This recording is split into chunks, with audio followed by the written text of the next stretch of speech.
Bonjour à tous et bienvenue au cycle de webinaires Se développer et s'implanter en Suisse.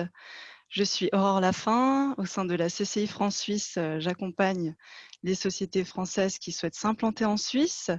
C'est effectivement la mission de la CCI France-Suisse, vous accompagner dans votre développement et votre implantation en Suisse. Comme vous pouvez le voir à l'écran, ce sont plus de 1000 sociétés renseignées chaque année, plus de 1123 prestations de services rendues. Au niveau de l'implantation, nous vous accompagnons de A à Z dans votre implantation. Au départ, dans la définition de votre projet d'implantation, l'ingénierie de votre projet avec les experts clés pour vous accompagner, et ce, donc jusqu'à l'inscription au registre du commerce de votre société.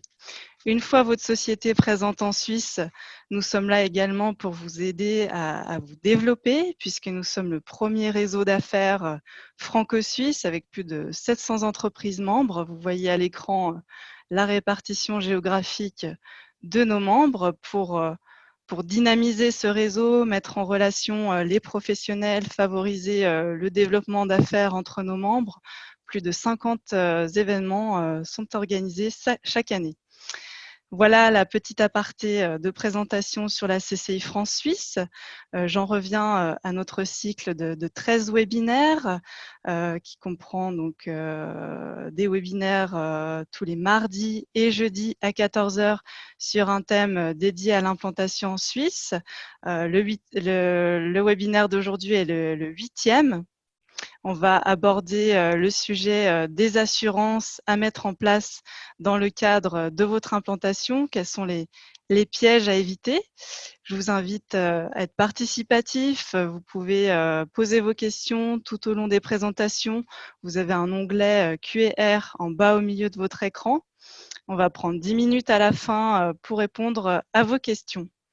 Eh bien, il est maintenant l'heure de lancer ce webinaire. Je vais tout d'abord remercier nos intervenants, Monsieur Louis Pigeon, notre expert en matière d'assurance, qui est directeur au sein de la société IBC, Madame Sarah Bernard, responsable des ressources humaines, qui témoignera de l'implantation de Decathlon en Suisse, et puis notre partenaire, co-organisateur de ce cycle de 13 webinaires, le Swiss Business Hub, représenté aujourd'hui par Monsieur Michael Erlich.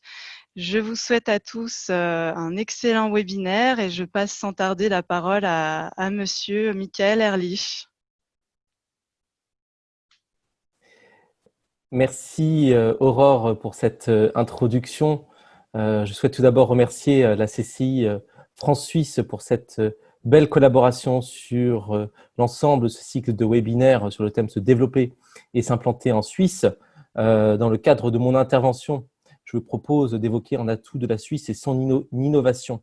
En effet, en tant qu'entreprise, cette entreprise innovante, la Suisse se prête particulièrement à votre projet et je tâcherai de vous donner quelques éléments pour que vous puissiez bien vous en rendre compte.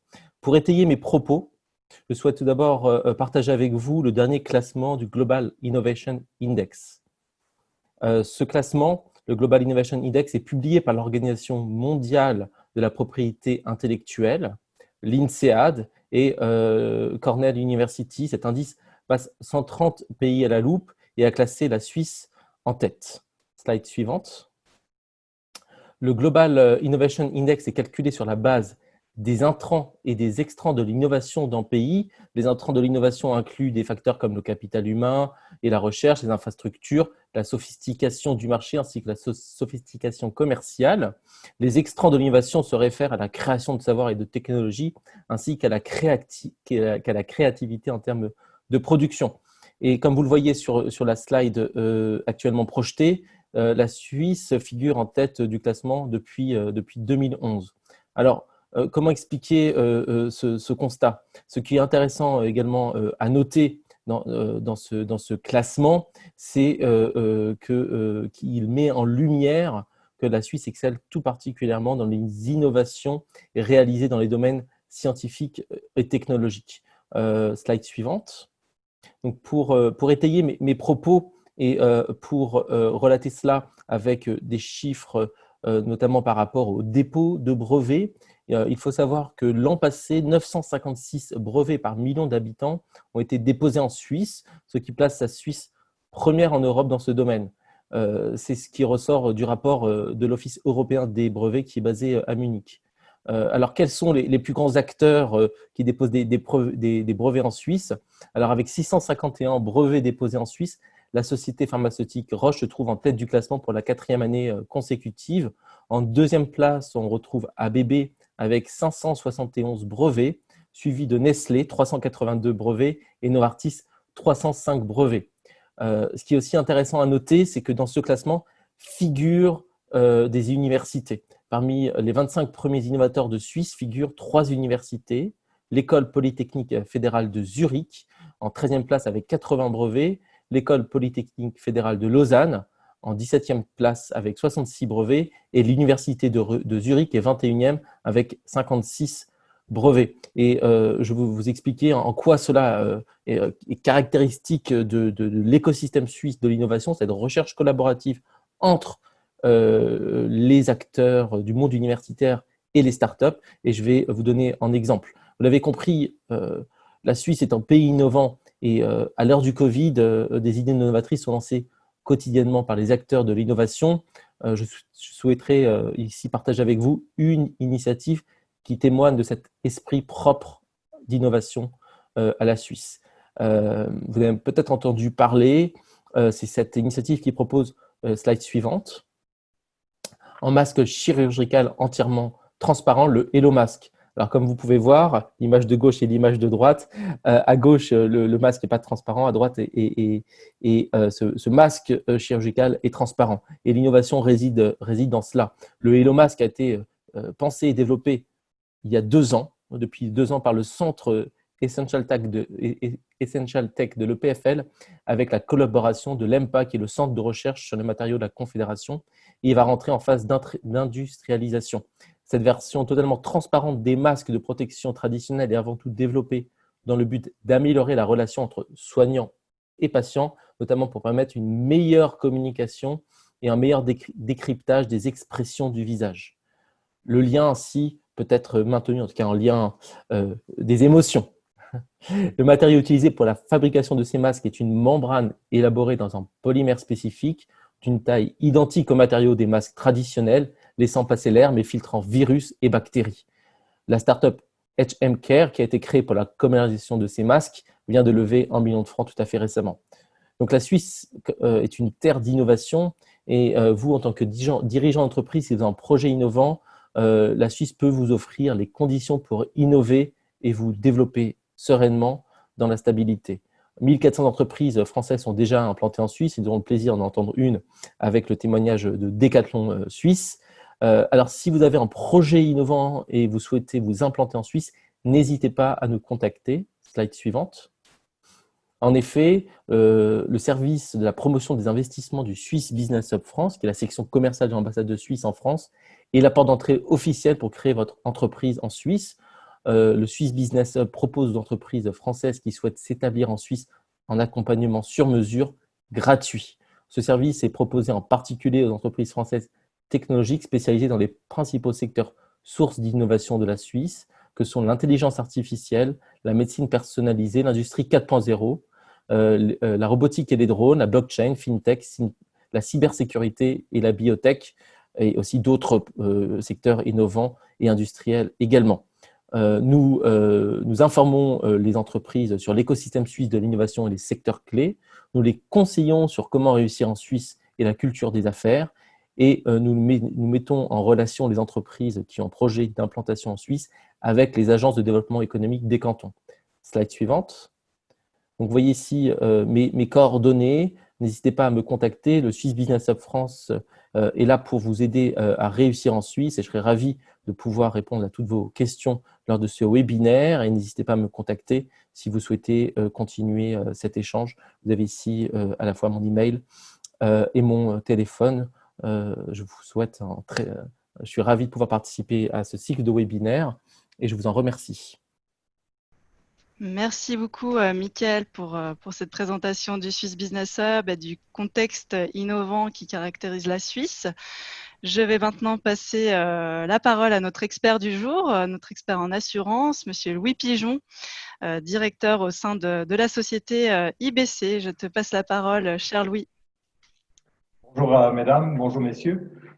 Alors, sous ce grand titre, 5 pièges à éviter pour la mise en place de vos assurances, je dirais que je commencerai par dire qu'en Suisse, la particularité, c'est que les assurances sociales sont essentiellement gérées par des assureurs privés et non par l'État, ce qui fait un changement déjà assez important par rapport à la France.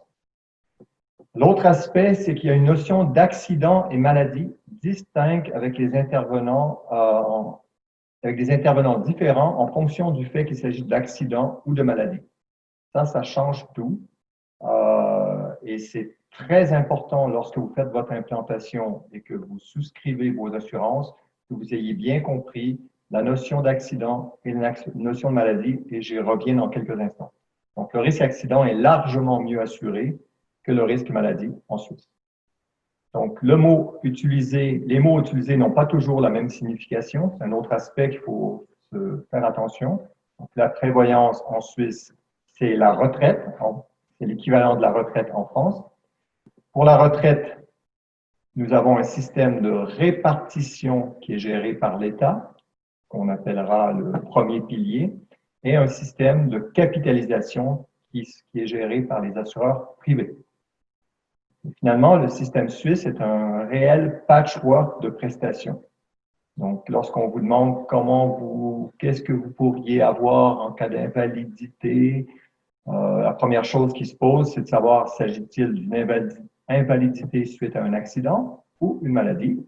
Et si c'est le cas, il faut additionner A, B, C, D en fonction des cas. Donc, une coordination optimale entre les différentes assurances sociales est dès lors essentielle. Suivant. Alors, voici ce que vous allez souvent entendre parler en Suisse, les 3 piliers.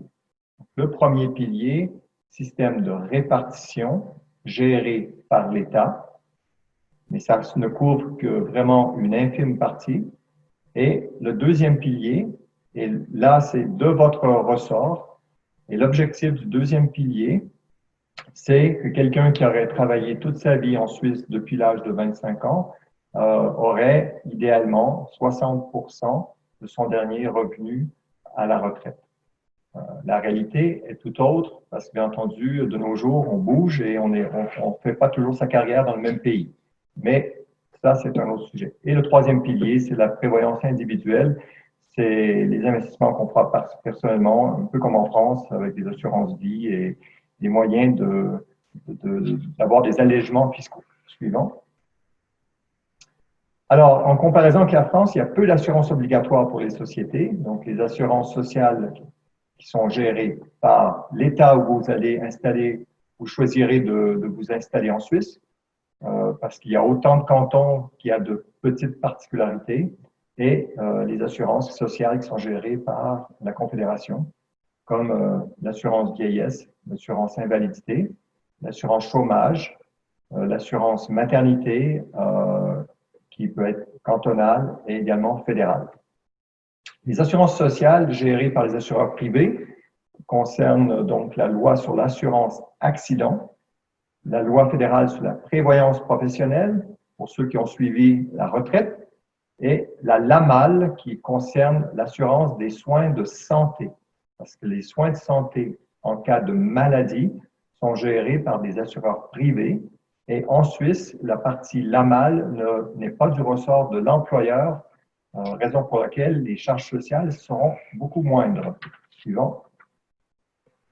Donc, je parlais de différence entre accident et maladie, c'est primordial. Donc, la Suisse fait une distinction précise entre un cas de maladie et un cas d'accident. Il y a même une définition juridique de ce qu'est un accident, et raison pour laquelle lorsqu'une personne travaille, il revient à l'employeur d'assurer le risque accident, y compris pour la partie des soins de santé via la LAA. Et la partie des soins de santé en cas de maladie est du ressort de l'employé via la LAMAL. J'ai l'habitude, lorsque je fais la présentation en live, de donner comme exemple que si je soulève une table et que je me fais mal au dos, je pose après la question s'il s'agit d'un accident ou une maladie, et vous avez 100% des participants qui répondent qu'il s'agit d'un accident. En l'occurrence, en Suisse, ce genre d'événement n'est pas un accident, c'est de la maladie, parce qu'il ne s'agit pas d'un événement soudain, extraordinaire, porté au corps humain par une cause extérieure. Donc, personne ne m'a poussé, la table n'est pas tombée dessus.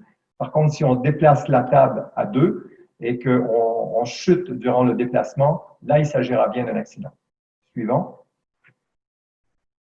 Donc, la couverture accident en Suisse, elle est assez large. C'est une couverture qui couvre 24 heures sur 24 vos employés, accidents professionnels, accidents non professionnels, dans le monde entier, avec des frais médicaux et d'hospitalisation en chambre commune, une couverture du salaire à 80% du salaire annuel AVS, plafonnée à 148 200, et une indemnité pour atteinte à l'intégrité et des rentes d'invalidité et de survivants, qui sont des rentes viagères à vie. Suivant. Donc, la maladie en Suisse n'est pas une couverture obligatoire.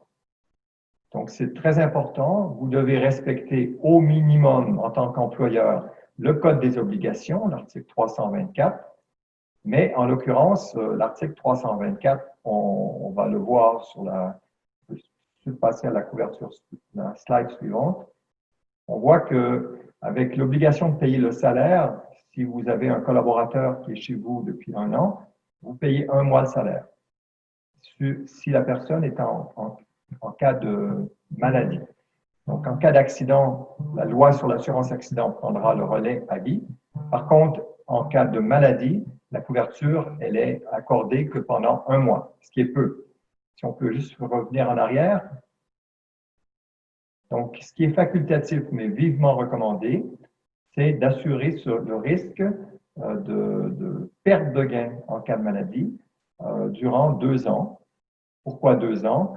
Parce que c'est le délai d'attente avant que le contrat retraite, prévoyance, prenne le relais à vie. Donc, si on n'accorde pas, si on ne fait pas cette couverture, effectivement, le collaborateur pourrait 2 ans sans avoir de salaire avant de toucher quoi que ce soit d'autre. Suivant. Suivant. Donc, le deuxième pilier, la retraite en Suisse. Suivant. Donc, le principe, comme j'ai expliqué au début avec les 3 piliers, c'est le maintien du niveau de vie antérieur. Donc, obligation pour tous les employés dès un salaire de 24 885 jusqu'à un salaire de 85 320. Donc, âge d'entrée pour la partie risque, 18 ans, puis dès 25 ans, cotisation risque et épargne. Il s'agit de comptes individuels, un système de capitalisation. Ça appartient à l'employé. L'employeur et l'employé cotisent, et lorsque l'employé décide de vous quitter, à ce moment-là, il apporte avec lui tout ce qu'il a cumulé chez le prochain employeur et ça contribue au fil de sa carrière à garantir qu'il ait une retraite convenable à la fin. C'est 50-50 comme mode de financement. Suivant.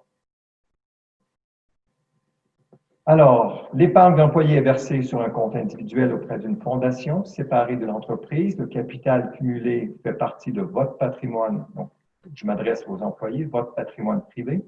Avantages fiscaux, pas d'imposition du capital pendant la capitalisation, déduction des primes payées du revenu imposable. Et en cas de faillite, la NPP est considérée comme un créancier prioritaire. À la retraite, l'employé sera libre de disposer des avoirs sous forme de capital ou sous forme de rente viagère, ce qui est très bien. Suivant. Comme j'ai expliqué avant, donc le premier pilier, c'est un système de répartition comme vous le connaissez en France. Le deuxième pilier est un système de capitalisation avec une contribution employeur-employé paritaire. Et le troisième pilier, c'est de l'épargne individuelle sous forme de capitalisation. Suivant. Donc, les couvertures qui sont non obligatoires. Alors, comme en France, vous avez les couvertures qui sont soit conformes aux conventions collectives de travail, si vous y êtes assujetti, vous avez des complémentaires.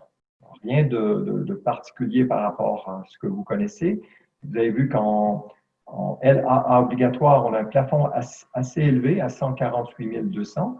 Alors, si vous décidez de payer une personne à 150 000, vous ne pourrez pas l'assurer sur intégralement son salaire. Donc, vous devez à ce moment-là conclure une assurance complémentaire pour améliorer la couverture accident obligatoire et prendre en charge la totalité de son salaire. La perte de gain maladie, j'en ai parlé, prise en charge des arrêts de travail suite maladie, et la LPP complémentaire. Vous avez vu qu'avec un plafond à 85 300, si le même collaborateur que vous décidez de payer, de rémunérer à 150 000 francs, ben, si vous ne prévoyez pas une assurance LPP complémentaire, retraite complémentaire, ben, il sera indemnisé et assuré que sur 85 300 francs. Donc, raison de plus pour améliorer sa couverture et prendre en charge l'intégralité de son salaire. Suivant. Le financement des prestations en ce qui concerne les assurances qui sont gérées par l'État pour des salaires inférieurs à 148 200, on voit que vous avez en gros 6,22% pour les employés, 8,62% pour l'employeur. Pour les assurances accidents comme la LAA, vous avez 100% des primes d'accident professionnel qui sont à la charge uniquement de l'employeur, mais ce n'est pas la plus grosse partie. La majorité des accidents étant des accidents non professionnels, ben là, effectivement, vous avez une répartition des coûts 50-50. Perte de gain en cas de maladie, même chose. La pratique, c'est 50-50. On peut toujours faire mieux. Il y a des entreprises qui choisissent de tout prendre à leur charge ou de prendre une plus grande partie pour leurs collaborateurs. Mais en termes de benchmark, voici les ratios habituels. Et la retraite, même chose, c'est minimum légal 50-50. Voilà. Ensuite. Alors, ça va surprendre plusieurs d'entre vous qui avaient l'habitude plutôt d'être à 47, voire 48-49% de charges sociales obligatoires. En Suisse, on est plutôt à 15%, parfois voire 11-12%. Donc, si vous décidez de payer votre collaborateur 100 000 francs suisses, ben, votre business plan, vous pourrez voyez 115 000 de coût. En ce qui concerne l'employé, c'est environ 12,5 de déduction sur sa paie, donc parfois même 9%. Donc, si c'est 9% sur 100 000, il aura 91 000 de salaire net. Il y a des variations qui dépendent de l'activité, de votre activité. Sur les taux les plus bas, c'est plus une activité bureau. Sur les taux d'activité professionnelle, sur des chantiers, on est beaucoup plus dans les 12,5 et 15%. Suivant. Donc ça ici, c'est juste une petite synthèse de ce que je viens de vous expliquer, qui est de la responsabilité de l'employeur en Suisse. De manière obligatoire, ce sont les assurances ABS, AI, APG, les assurances de l'État, les assurances accidents obligatoires et la retraite. Ça, c'est le minimum légal. Facultativement, hautement recommandé pour question de benchmark et de compétitivité lorsque vous recrutez des employés, c'est de souscrire au minimum l'assurance accident complémentaire, qui n'est vraiment pas quelque chose de très cher, la perte de gain en cas de maladie et la retraite complémentaire pour les raisons que j'ai expliquées avant. La responsabilité de l'employé, il y a une seule chose qui doit se charger lui-même de souscrire. Pour ceux qui habitent en Suisse, c'est l'assurance des frais de traitement en cas de maladie selon la LAMAL, la loi sur l'assurance maladie. Rappelez-vous, pour votre information, la Suisse a une assurance maladie obligatoire que depuis 1996. Avant, on était exactement comme aux États-Unis avec des assureurs privés. Donc, et bien entendu, l'employé peut choisir de s'assurer en chambre privée et également, il peut choisir de se conclure un troisième pilier. Suivant. Et pour les autres assurances, autres que les assurances sociales, je serai très bref. Ce n'est pas les principales différences entre la Suisse et la France sont principalement sur les assurances de personnes. Dans les autres assurances de patrimoine, responsabilité civile, protection juridique, responsabilité civile des dirigeants, etc., c'est sensiblement identique à ce que vous connaissez en France. Au niveau des assurances personnes, j'ai déjà expliqué, c'est principalement là-dessus que vous aurez à faire un effort d'interprétation et de compréhension. Suivant. Et je crois avoir terminé et tenu les délais. Merci beaucoup, Louis, pour cette présentation du système des assurances en Suisse. Système qu'on a compris beaucoup plus libéral par rapport au modèle français. On a également compris qu'il fallait faire attention à certains termes comme la prévoyance, la maladie, l'accident, qui ne sont pas interprétés, lus de la même manière dans les deux pays. Eh bien, pour illustrer ce propos et surtout vous dire à quel point il est important de se faire accompagner par des professionnels en Suisse, je vais maintenant passer la parole à Sarah Bernard qui va nous partager son expérience de l'implantation de Decathlon en Suisse il y a quelques années. Je vous passe la parole, chère Sarah. Bonjour à tous, je vous remercie. Déjà avant toute chose, je tiens à remercier la CCI et puis aussi IBC, puisqu'effectivement on a ouvert Decathlon Suisse très rapidement, en 4 mois et demi, donc il fallait être très réactif et s'accompagner aussi de personnes qui connaissent la Suisse et le fonctionnement spécifique de la Suisse, puisqu'il est diamétralement opposé, notamment ce qu'a présenté Louis. Donc, rapidement, voilà, je vais vous raconter un petit peu l'histoire de Decathlon Suisse. Voilà, slide suivante, merci. Decathlon, en quelques mots, c'est voilà, près de 1500 magasins dans plus de 50 pays sur le monde, avec 14 milliards de chiffre d'affaires générés par an. On va bientôt atteindre la barre des 100 000 collaborateurs dans le monde. Et plus précisément en Suisse, on s'est implanté en août 2017 sur le magasin de Neuchâtel, après un essai effectivement non concluant en 2011, où il y a une équipe pendant 3 ans qui a travaillé sur l'implantation de Decathlon, basée à Zurich, mais effectivement qui n'a pas fonctionné. Et donc on est revenu 6 années après. Aujourd'hui, on est à un peu plus de 800 collaborateurs. 23 magasins, dont effectivement 21 qui étaient anciennement des magasins Athleticum, puisqu'on a racheté cette ancienne qui appartient au groupe Maus Frères, si ça peut un peu plus vous parler, Manor. Et donc, ces magasins se sont transformés en magasins Decathlon. Donc, on n'en a que 2 seuls, Neuchâtel, le premier magasin, et le magasin des Signes qui s'est ouvert en autonome. Suivant. Donc, ce qui a permis notre réussite, je voulais vous parler de 3 choses importantes, notamment la première, aujourd'hui, la Suisse a un fort pouvoir d'achat et aussi un tourisme d'achat très fort. Donc, il était important pour nous de se démarquer avec des prix attractifs, c'est-à-dire quasiment identiques aux prix français, voilà, avec un coefficient identique sur les produits d'investissement pour éviter que ces personnes-là aillent acheter leurs produits autour des frontières, puisqu'il y a beaucoup de magasins Decathlon autour des frontières. Et on était plutôt sur une stratégie de miser sur des quantités grâce à notre positionnement prix. Et aujourd'hui, c'est ce qui a fait en tout cas un acteur fort de notre réussite, puisqu'on s'est positionné à minimum 50% en dessous du marché par rapport à nos concurrents locaux. Suivant. Et la deuxième chose, j'ai envie de dire aussi, ça a été très très fort et c'était une attente, on va dire, première avant l'ouverture du premier magasin de Neuchâtel. C'est que on s'attendait à ce que Decathlon s'implante avec ce qu'ils savaient très bien faire en France, avec des équipes françaises. On a choisi d'embaucher 100% des collaborateurs qui sont en local.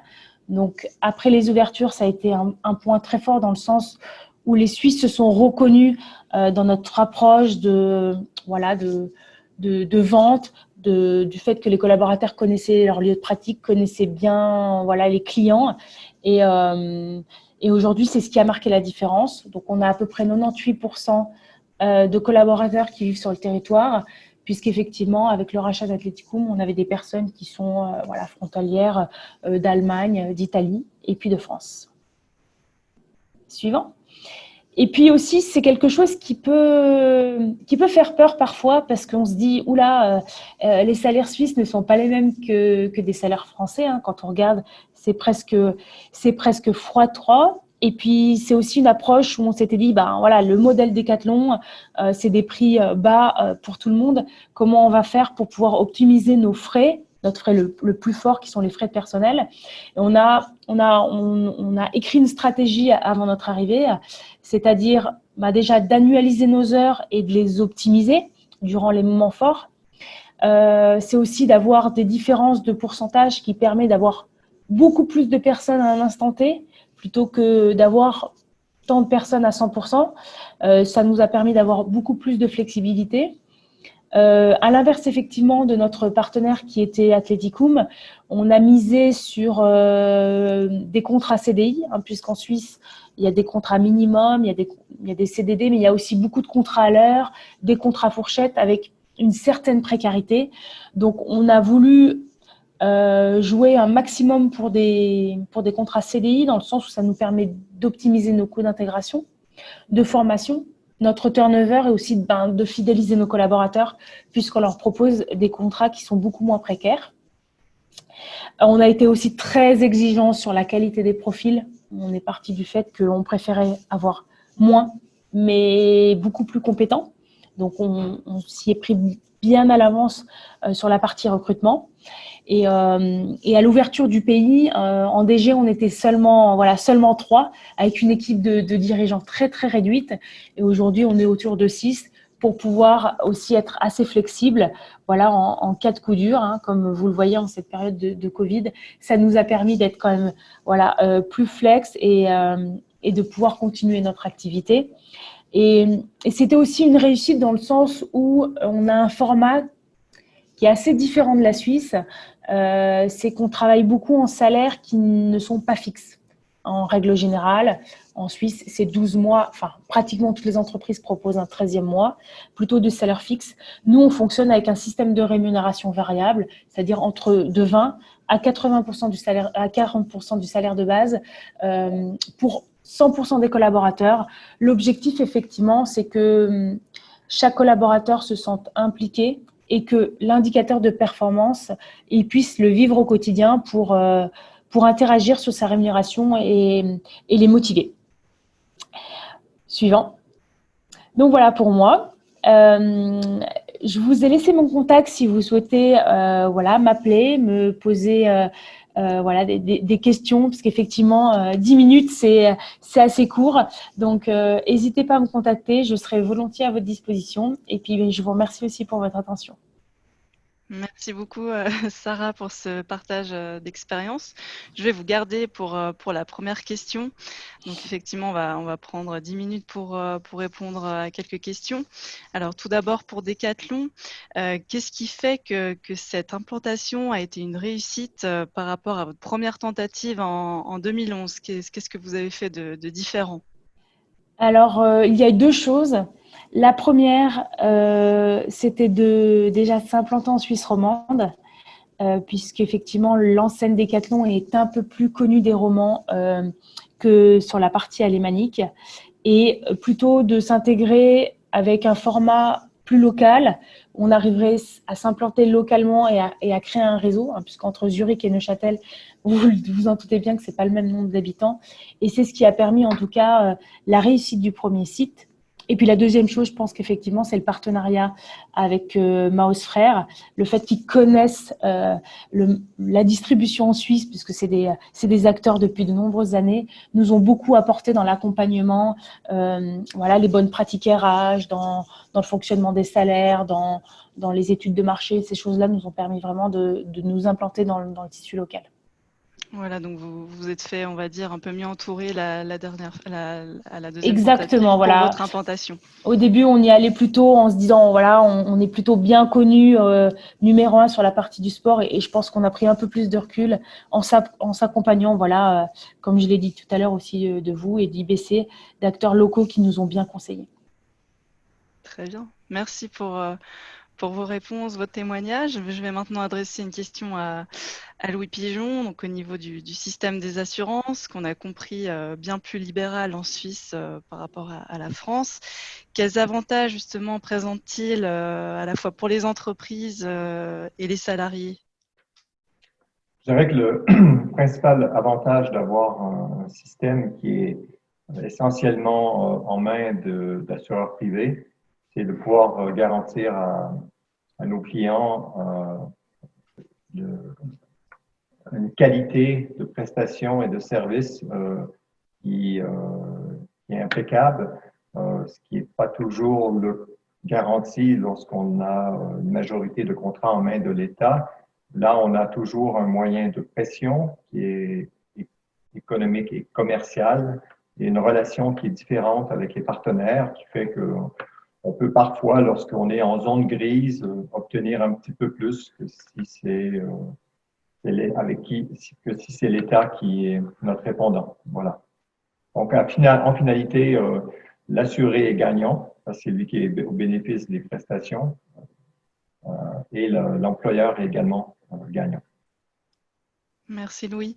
Justement, en parlant des salariés, j'ai une petite question au niveau de la LPP. On nous demande si on est assez libre finalement de gérer ce fonds qui est à notre disposition. Est-ce qu'on peut le débloquer en amont de la retraite, au moment de la retraite? Comment ça se passe en fait au niveau des particuliers? Alors, il y a quelques années, les assurances de retraite étaient, la LPP, assez, on va dire, assez figées. Depuis quelques années, on voit toutes sortes de modèles d'assurance qui sont proposés, avec, pour certaines, pour autant que l'entreprise et les employés le souhaitent, des modèles d'assurance où le collaborateur peut même choisir sa stratégie d'investissement entre conservatrice, agressive, plus en action, plus en immeuble, etc. Donc, effectivement, il y a des centaines de modèles possibles, mais habituellement, on trouve le modèle qui correspond au profil de chaque client et de chaque employé. Merci Louis. Maintenant, une question pour Monsieur Ehrlich. Donc, vous avez parlé de l'innovation, des technologies. Quels sont les secteurs où les entreprises françaises ont une opportunité à saisir en Suisse? Oui, tout à fait. Et je pense que c'est intéressant de bien avoir en tête le prisme de l'innovation lorsque l'on considère de développer et s'implanter en Suisse. Juste, j'aimerais partager avec vous deux exemples qui me viennent en tête. Google, le plus grand centre de recherche et développement de Google en dehors des États-Unis, se situe en Suisse. Ils ont 2000 ou 3000 employés et quotidiennement, c'est un centre vraiment qui développe des innovations qui sont utilisées sur l'ensemble de la planète. Et également, pour pouvoir revenir un petit peu en arrière, lorsque je pense notamment au secteur que nous suivons plus particulièrement, donc secteurs qui sont source d'innovation pour la Suisse, sur lesquels on accompagne les entreprises, il y a notamment l'intelligence artificielle. Et je pense que vous connaissez chacun d'entre vous cet assistant vocal qui s'appelle Siri. Il faut savoir que Siri, c'est un assistant vocal qui a été développé notamment en Suisse. Alors, c'est ça qui, je pense, est intéressant, c'est de comprendre en quoi la Suisse peut créer un effet de levier, surtout pour des entreprises qui ont des projets innovants. Et puis aussi, dans les différents développements que Sarah Bernard nous a présentés, notamment à Decathlon, c'est aussi ce pouvoir d'achat et ce marché attractif qui est aussi à prendre en considération en tant que développement d'affaires en Suisse. Donc voilà, c'est à la fois l'innovation et le marché qui peuvent correspondre à un effet de levier intéressant pour une entreprise. Merci beaucoup, Mickaël. Eh bien, pour clôturer cette session de questions-réponses, je vais demander à tous les intervenants un conseil que vous donneriez à toute entreprise, tout entrepreneur qui souhaiterait s'implanter en Suisse, juste en une phrase. Je vais commencer par Sarah.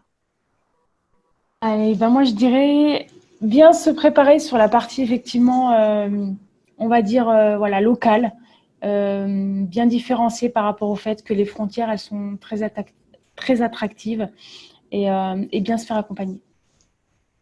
Merci Sarah. Louis? Alors, comme je vais répéter ce que Sarah dit, bien vous faire accompagner et surtout ne pas prendre pour acquis que c'est exactement comme en France. La Suisse romande, même si on parle français, tout n'est pas exactement comme en France. Loin de là. Merci Louis. Michael? Oui, alors moi je note qu'aujourd'hui nous sommes le 16 juin, donc J+1, les frontières se sont ouvertes. Donc moi je ne peux que vous inviter à venir en Suisse pour vous rendre compte de vous-même du marché, rencontrer les personnes, échanger, discuter.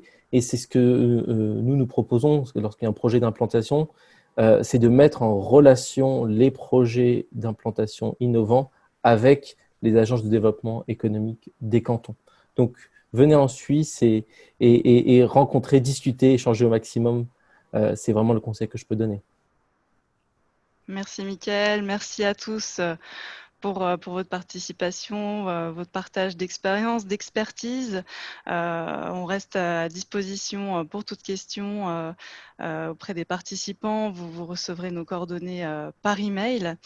Et puis, nous vous donnons rendez-vous au prochain webinaire. Donc, le plus proche, c'est ce jeudi à 14 h sur le thème de la logistique. Et puis, comme vous le voyez dans la liste, on a encore quelques webinaires jusqu'au 2 juillet.